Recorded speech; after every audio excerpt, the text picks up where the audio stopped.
पिता दुनिया का वो इकलौता इंसान जिसके साए में एक बेटी खुद को दुनिया की सबसे सुरक्षित जगह पर मानती है।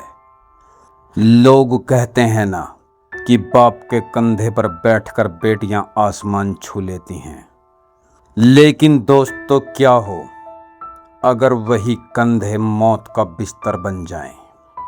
क्या हो अगर वो हाथ जिन्हें उंगली पकड़कर चलना सिखाना था, वही हाथ आधी रात को एक खौफनाक हथियार उठा लें? आज मैं जो कहानी आपके सामने लेकर आया हूँ, वो सिर्फ एक क्राइम स्टोरी नहीं है। ये एक ऐसी सच्ची घटना है जो आपकी रातों की नींद उड़ा देगी।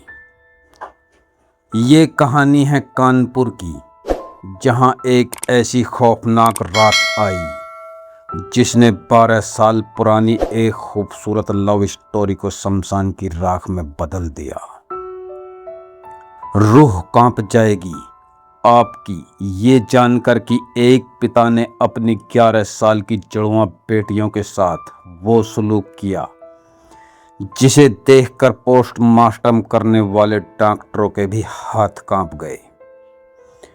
आखिर उस रात कानपुर के उस बंद कमरे में हुआ क्या था? क्यों एक पत्नी अपनी ही पति से इतना डरती थी कि वो रात रात भर जागकर सीसीटीवी कैमरे में उसे घूरती रहती थी? दोस्तों, दिल थाम कर बैठिएगा, क्योंकि आज की इस कहानी का हर एक पल आपको अंदर तक झकझोर कर रख देगा। कहानी की शुरुआत होती है आज से करीब 12 साल पहले, साल 2014 में। ये वो दौर था जब शशि रंजन मिश्रा और रेशमा छेत्री की पहली मुलाकात हुई थी। शशि रंजन, जो मूल रूप से बनारस के पहाड़िया इलाके का रहने वाला था, लेकिन उसके पिता की सरकारी नौकरी बिहार में गया में लगी तो पूरा परिवार वहीं बस गया। शशि ने मेडिकल लाइन चुनी और वो दवाओं का एमआर बन गया। काम के सिलसिले में वो साल 2011 में यूपी के कानपुर आ गया और स्वरूप नगर इलाके में एक किराए का कमरा लेकर रहने लगा।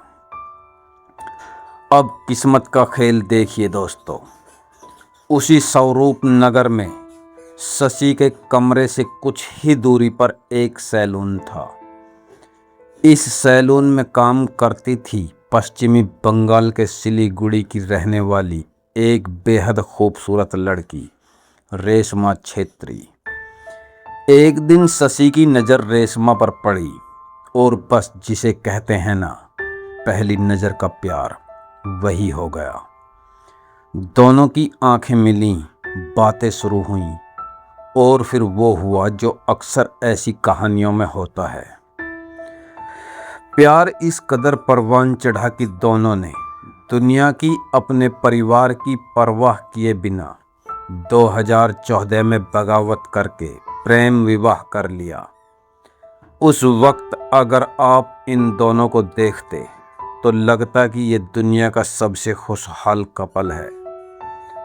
रेशमा को शशि रंजन में अपनी पूरी दुनिया नजर आती थी। कुछ ही समय में शशि एक सफल दवा सप्लायर बन गया। घर में पैसा आने लगा, सब कुछ परफेक्ट लग रहा था। लेकिन कहते हैं ना कि हर चमकती चीज सोना नहीं होती। शादी के कुछ साल बाद ही इस रिश्ते को एक दीमक लग गई और वो दीमक थी शशि रंजन की नशे की लत। शशि रंजन को नशे की ऐसी भयानक लत लगी कि वो इंसान से हैवान बनने लगा। घर में पैसों की जगह अब झगड़ों ने ले ली। वो अक्सर रात को नशे में धुत होकर आता और रेशमा के साथ बेरहमी से मारपीट करता। इसी बीच उनके घर में 2 नन्ही परियों ने जन्म लिया, जुड़वां बेटियां रिद्धि और सिद्धि। बाद में उनका एक छोटा बेटा भी हुआ लेकिन शशि का बर्ताव नहीं बदला। उसकी दरिंदगी इतनी बढ़ गई कि तंग आकर रेशमा अपने छोटे बेटे को लेकर पूरे 9 महीने के लिए अपने मायके सिलीगुड़ी चली गई। जब वो कुछ समय पहले वापस लौटी तो दोस्तों ये घर अब घर नहीं रहा था, ये एक जेल बन चुका था। एक ही छत के नीचे रहते हुए भी दोनों अजनबी हो चुके थे। दोनों का जीवन बिल्कुल अलग अलग पटरियों पर चल रहा था। जरा सोचिए उस माहौल के बारे में। एक ही घर है लेकिन पति पत्नी अलग अलग कमरों में सोते हैं। शशि रंजन ने घर में एक अजीब सा खौफनाक कानून बना दिया था। वो अपनी जुड़वां बेटियों को लेकर एक कमरे में सोता था और रेशमा अपने छोटे बेटे को लेकर दूसरे कमरे में। शशि रंजन के कमरे में रेशमा का जाना सख्त मना था। यहाँ तक कि उसे शशि का बाथरूम तक इस्तेमाल करने की इजाज़त नहीं थी। हद तो तब हो गई जब उस बेरहम बाप ने रेशमा को अपनी ही बेटियों से बात करने तक पर पाबंदी लगा दी। शशि रंजन का गुस्सा और उसका पागलपन दिनों दिन बढ़ता जा रहा था। रेशमा को हर पल ये डर सताने लगा था कि ये इंसान किसी भी दिन कुछ भी कर सकता है, और इसी खौफ के साए में रेशमा ने एक ऐसा कदम उठाया जो शायद ही कोई पत्नी अपने पति के लिए उठाती है। उसने अपनी बेटियों की सुरक्षा के लिए घर में सीसीटीवी कैमरे लगवा दिए। हाँ दोस्तों, वो एक ऐसी माँ बन चुकी थी जो रात रात भर सोती नहीं थी। वो अपने कमरे को अंदर से लॉक करके अंधेरे में बैठी बैठी अपने मोबाइल पर सीसीटीवी की फुटेज देखती रहती थी। वो एक एक पल सिर्फ ये देखती थी कि दूसरे कमरे में उसका पति उसकी बेटियों के साथ क्या कर रहा है। उसे डर था कि शशि कहीं गुस्से में बच्चियों को नुकसान न पहुंचा दे। अब कहानी में वो मोड़ आता है जिसने शशि के दिमाग को पूरी तरह से हैवानियत से भर दिया। तारीख थी 6 फरवरी 2024। शशि रंजन की मां गीता मिश्रा का बीमारी के चलते निधन हो गया। अपनी मां की मौत के बाद शशि अंदर से पूरी तरह टूट गया और उसका दिमागी संतुलन जैसे हिल गया। रेशमा ने पुलिस को बताया कि मां की मौत के बाद शशि पागलों जैसी बहकी बहकी बातें करने लगा था। वो अक्सर बड़बड़ाता था, मैं भी अपनी मां के पास जाऊंगा और मैं अकेला नहीं जाऊंगा, मैं अपनी बेटियों को भी अपने साथ ले जाऊंगा। ये वो शब्द थे दोस्तों जो रेशमा के कानों में पिघले हुए शीशे की तरह गिरते थे। बेटियों को भी साथ ले जाऊंगा। इस लाइन ने रेशमा की नींद हमेशा के लिए उड़ा दी थी। वो अब और ज्यादा सतर्क हो गई थी। और फिर वो मनहूस रात आई। रविवार तड़के का वक्त था। शनिवार की रात बीत रही थी। पूरा कानपुर गहरी नींद में सोया हुआ था, लेकिन उस घर में रेशमा की आंखें सीसीटीवी स्क्रीन पर गड़ी थी। रात का अंधेरा, कमरे में कुछ साफ नहीं दिख रहा था, लेकिन तभी रात के ठीक 2 बजे रेशमा के फोन की स्क्रीन पर हरकत हुई। उसने देखा कि शशि रंजन अपनी एक बेटी रिद्धि को टॉयलेट कराने के लिए कमरे से बाहर लाया है। फुटेज में सब नॉर्मल लग रहा था। शशि बेटी को वापस कमरे में ले गया, लेकिन दोस्तों एक माँ का दिल होता है ना, उसे अनहोनी का आभास हो जाता है। रेशमा को कुछ शंका हुई। वो दबे पांव बिना आवाज किए अपने बिस्तर से उठी। उसने अपने कमरे का दरवाजा खोला और चुपके से शशि रंजन के कमरे के बाहर बनी खिड़की पर जाकर अपना कान लगा दिया। अंदर एकदम सन्नाटा था, कोई आवाज नहीं, कोई हलचल नहीं। रेशमा को लगा शायद सब सो गए हैं।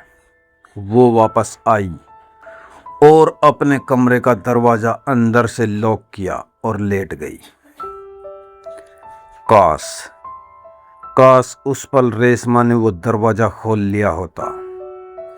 काश वो उस सन्नाटे को समझ पाती, क्योंकि वो सन्नाटा शांति का नहीं था, वो सन्नाटा मौत का था।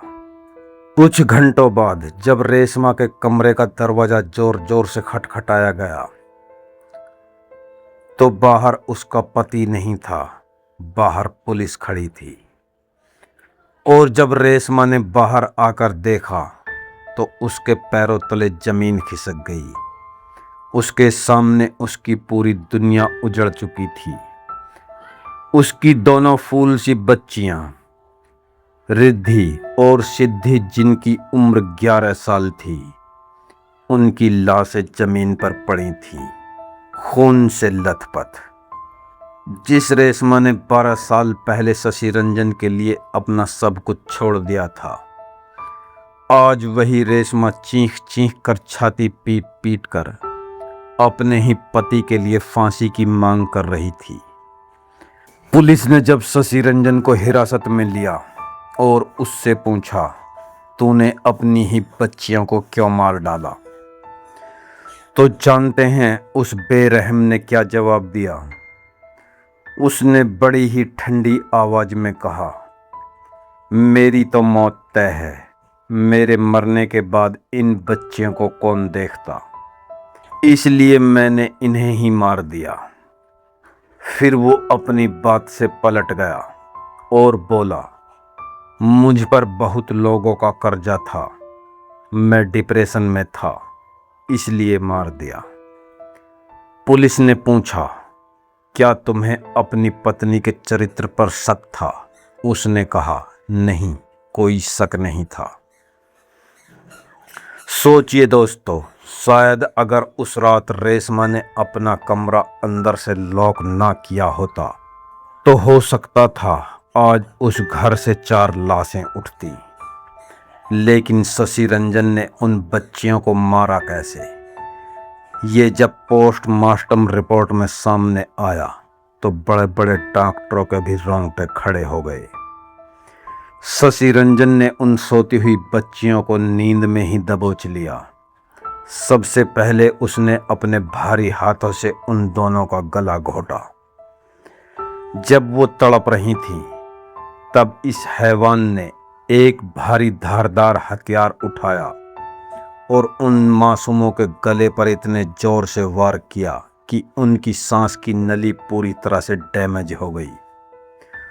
खून का फुवारा फूट पड़ा और पल भर में वो दोनों परियां हमेशा के लिए खामोश हो गईं। शाम 5:45 बजे जब उन दोनों बच्चियों के शवों को एक गठरी में लपेटकर बाहर लाया गया तो मां रेशमा वहां बिलख पड़ी, मुझे मेरी बच्चियां वापस दे दो।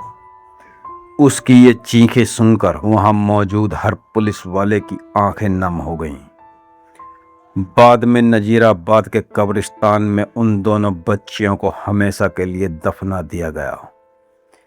इस घटना के बाद GSVM के मनोरोग विभाग के हेड पिरो धनंजय चौधरी ने बताया कि ये इंसान लंबे समय से नशे और शायद नींद की गोलियों का आदी था। जब इंसान लगातार ऐसा करता है तो उसका दिमाग काम करना बंद कर देता है। वो छोटी सी बात पर भी बहुत खौफनाक कदम उठा लेता है। दोस्तों, नशे और डिप्रेशन ने एक हंसते खेलते परिवार को कब्रिस्तान बना दिया। एक 12 साल की लव स्टोरी का ऐसा खौफनाक अंत होगा ये किसी ने सपने में भी नहीं सोचा था। आज वो पिता सलाखों के पीछे है, लेकिन क्या कोई सजा उन 2 मासूम बच्चियों को वापस ला सकती है? क्या रेशमा कभी उस खौफनाक रात के सदमे से बाहर आ पाएगी? ये एक ऐसा सवाल है जिसका जवाब शायद वक्त के पास भी नहीं है। आपको क्या लगता है दोस्तों, क्या सिर्फ नशा और डिप्रेशन ही इस हैवानियत की वजह थी, या एक इंसान के अंदर छुपा हुआ कोई शैतान था जो बाहर आ गया? ऐसे दरिंदे को आपके हिसाब से क्या सज़ा मिलनी चाहिए? कमेंट सेक्शन में अपनी राय जरूर दीजिएगा। अगर ये कहानी सुनकर आपका भी दिल दहल गया हो तो वीडियो को एक लाइक जरूर करें और ऐसे ही रोंगटे खड़े कर देने वाले खौफनाक और सच्चे क्राइम किस्सों के लिए हमारे चैनल को सब्सक्राइब करके बेल आइकन जरूर दबा लें। मैं मिलूंगा आपसे अगली वीडियो में किसी और अनसुलझी कहानी के साथ। तब तक आप अपना और अपनों का ख्याल रखें, सावधान रहें, सुरक्षित रहें।